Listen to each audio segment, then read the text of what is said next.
ইদানিং পটলের সাথে আমার ভীষণ সখ্যতা হয়েছে। দু একদিন পর পর পটল ভাজি, গরম ভাতে পটলের ভর্তা এবং পটল দিয়ে ডিম রান্না খুব মজাদার তরকারি হয়। তো আজকে আমি মুগেশ্বরী ডিম পটল রান্না করলাম।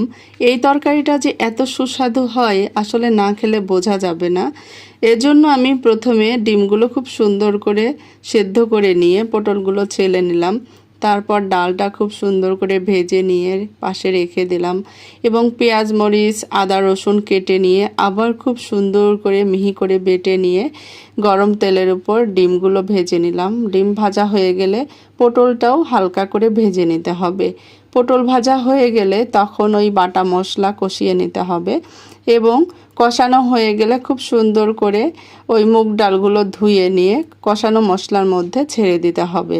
তরকারি কষানোর মতোই কষাতে হবে এবং একটু পরে পানি দিয়ে ডালটা সেদ্ধ হওয়া পর্যন্ত অপেক্ষা করতে হবে এবং ডালটা সেদ্ধ হয়ে গেলে লাস্টে সেই ভেজে রাখা পটল আর ডিম ছেড়ে দিয়ে এবং একটু গরম মশলা দিতে হবে এবং সেই বেরেস্তা দিয়ে খুব সুন্দর করে ঝোল কমে আসলে নামিয়ে নিতে হবে।